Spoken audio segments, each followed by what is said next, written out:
Nagtamo ng tig-dalawang tama ng bala ng baril ang nawalang beauty pageant contestant na si Geneva Lopez at ang kanyang nobyong Israeli na si Yitzhak Cohen ay sa resulta ng otopsiya ng NBI. Ang PNP kinumpirmang dalawa sa mga persons of interest sa kanilang pagkamatay, awol ng mga pulis. Mula sa Tarlac, nakatutok live si Salima Refran. Salima. Pia Ivan, binaril nga muna bago inilibing dito sa quarry site sa Capas, Tarlac ang beauty pageant contestant na si Geneva Lopez at ang kanyang Israeli boyfriend. Yan ang lumabas dun sa autopsy ng National Bureau of Investigation o NBI sa mga labi. Tig-dalawang tama ng bala ng baril ang tinamo ng magkasintahang Geneva Lopez at Yitzhak Cohen bago inilibing sa liblib na quarry site sa Capas, Tarlac. Si Lopez, kinamatay ang tama sa likod. Ang bala, tumama sa kaliwang baga bago tamaan ang kaliwang ugat sa puso at lumabas sa kanyang kaliwang dibdib. Binaril din siya sa kaliwang hita dahilan para ma-fracture ito. Ang slug naiwan pa sa kanyang kaliwang binti. Si Cohen harapang binaril sa kaliwang dibdib. Ang bala tumama sa kanyang kaliwang baga. May isa pa siyang tama sa kanyang kilikili. Sa babae may nakuha kaming slag to be submitted to the ballistic examination. Ang DNA naman ay ang SOCO ang nag-conduct at I don't know the result yet. Pero so far, mga 99% ay yung dalawang bangkay ay yung hinahanap natin. In-identify na ng family. So far, nakilala ng family sa kanilang mga kasuotan at tatak sa katawan. Bago mahukay ang mga labi, sinalakay ng mga otoridad kahapon ang bahay ni Elias Brandon, ang real estate consultant na huling kinatagpo ng magkasintahan. Sa bisa ng search warrant, hinalugog ang bahay at nakuhanan siya ng baril at granada. Sabi ng kanyang misis, hindi kanila ang mga nakuha. Isa pang person of interest ng mga pulis ang inaresto rin kahapon matapos makuhanan ng mga armas. Napag-alaman po natin na awol na pulis po ito na na-dismiss po noong February 2020. So, isa po siya doon sa inaresto po natin kahapon ng madaling araw po. At isa pa pong awol na pulis na na-dismiss naman po noong 2019 po. Nakasuhan na po ito for violation of 10591 at RA 9516 po. Malamang may kinalaman ito, no, dahil sa lumalabas sa ginawang ng ating kapulisyahan doon, nilabas ng mga testigo at tinuro nga itong libingan na ito. Opo. Dito sa Tarlac. Matipid sa impormasyon ng mga otoridad sa takbo ng investigasyon at sa tunay na motibo sa krimen dahil nagpapatuloy pa ang kanilang operasyon. May nakikita na po tayong clear indication kung bakit humantong sa pagpatay po nitong dalawang biktima. Pero ma'am, tukoy na po ba natin kung sino po yung mastermind dito? Kasama po yan ma'am, doon sa ginagawa po natin case build-up, meron na po tayong indikasyon na alam na po natin kung sino po yung pinakautak po dito sa nangyaring pagpatay po sa dalawang biktima po.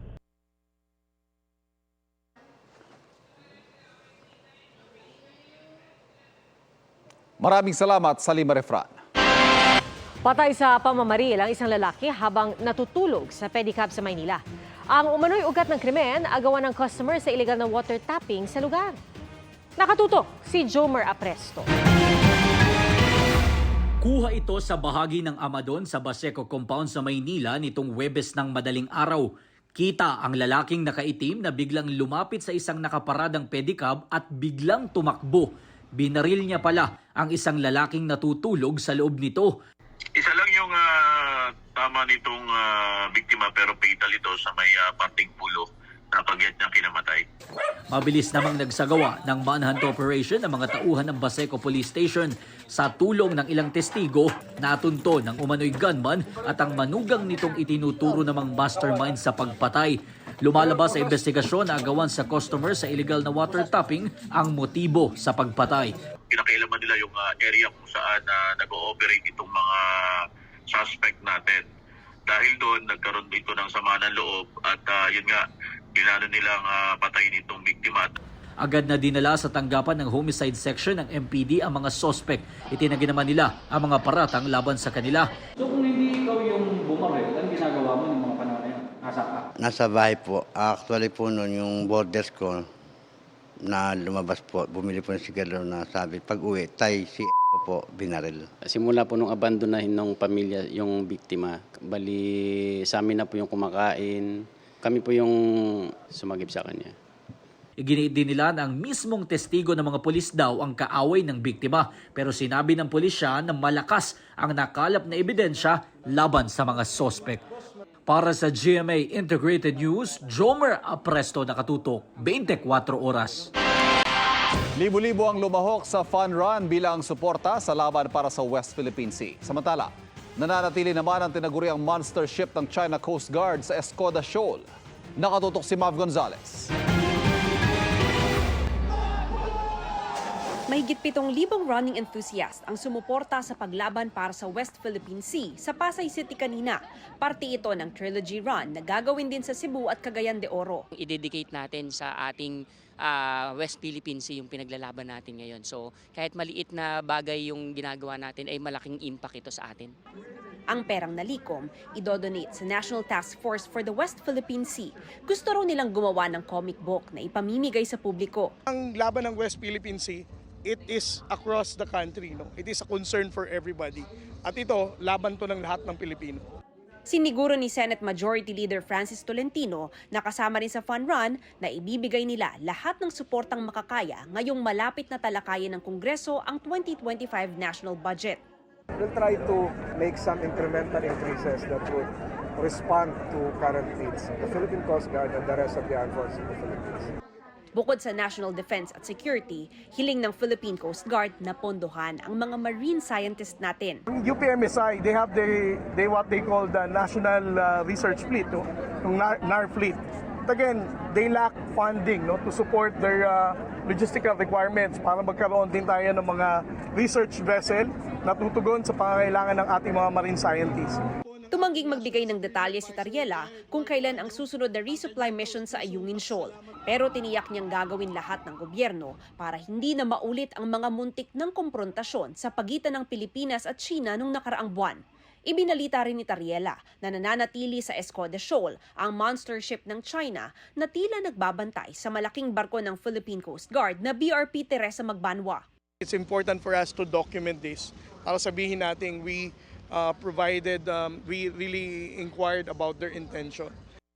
Sa monitoring ng Sea Light, nasa 500 to 800 meters ang layo ng monster ship ng China mula sa Teresa Magbanwa. May kasama itong dalawang Chinese maritime militia vessel.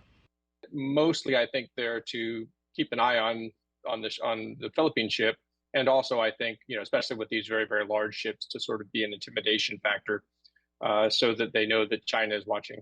Teresa Magbanwa has now been resupplied. They've had a change of command. There is no indication the Philippines intends to move its ship anytime soon. Wala naman daw silang na-monitor na agresibong kilos ng monster ship ng China.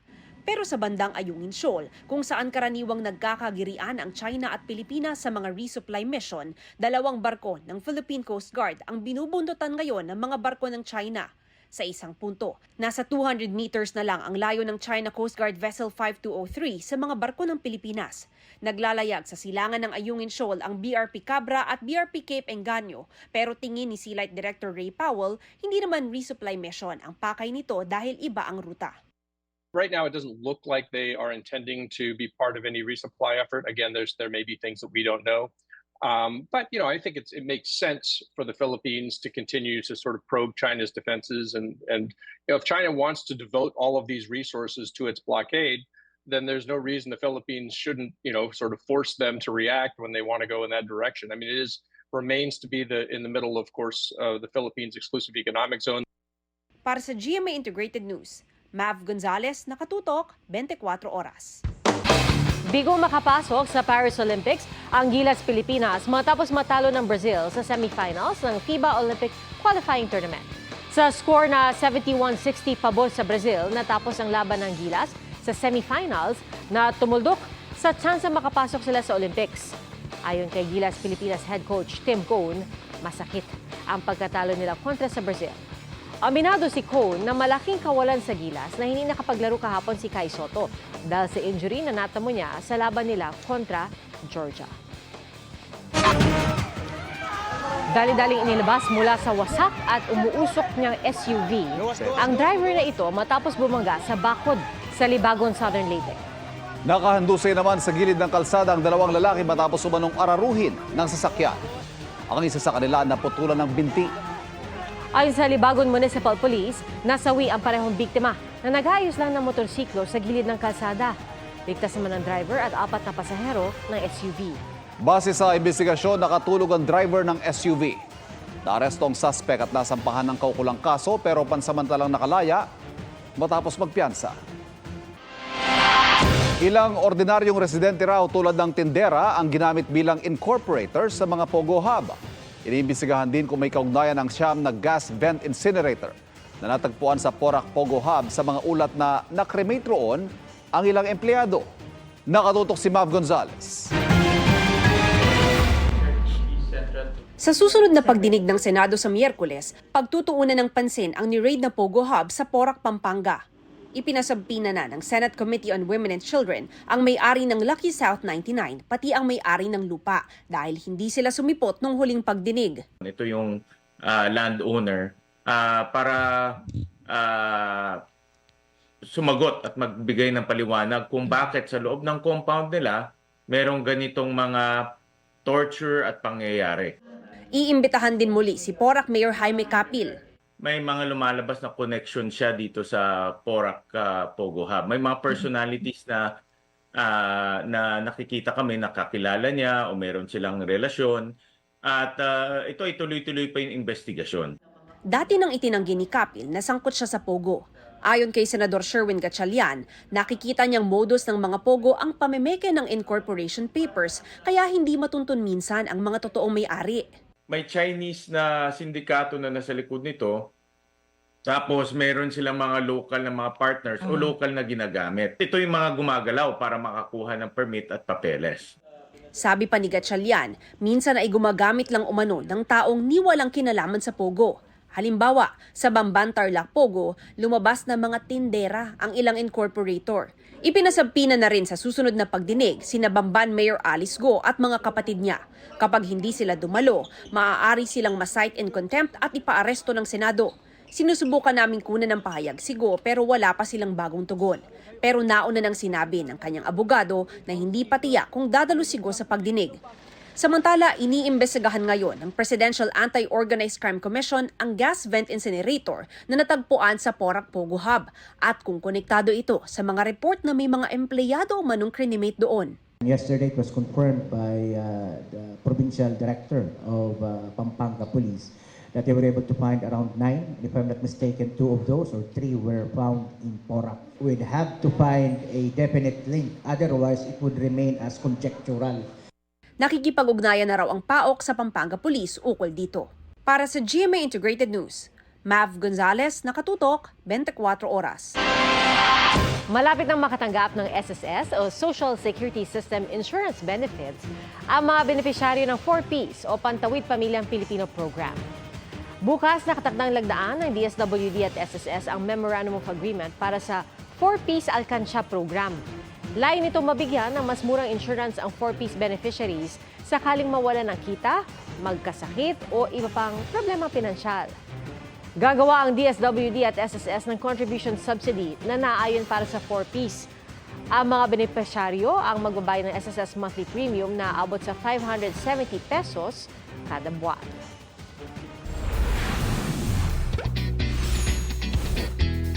Gusto niyo ba ng New Zealand vibes pero on a budget? Meron pong pasyalan sa Zambales at South Cotabato na tila parang nasa New Zealand ka na rin. Sa ganda! Tara na't silipin yan. Fresh air? Magandang view. Lunti ang landscape.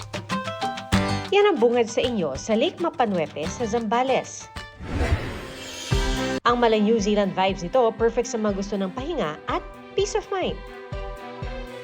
Bukod sa pag-camping dito, pwede rin mag-rent ng bangka para libutin ang simbahang lumubog nang pumutok ang Mount Pinatubo noong 1991.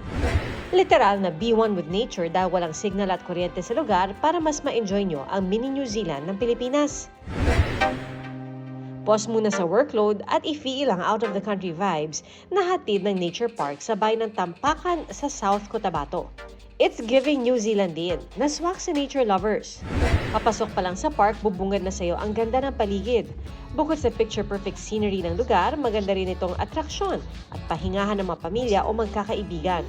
Kung gusto nyo ma-relax from the toxic na environment or yung pollution from the city, this is the best place to visit.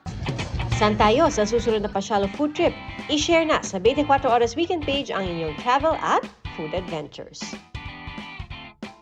Mga kapuso, patuloy na tumutok sa mga balita. Mag-subscribe sa GMA Integrated News sa YouTube. Sa mga kapuso abroad, samahan niyo kami sa GMA Pinoy TV at www.gmanews.tv.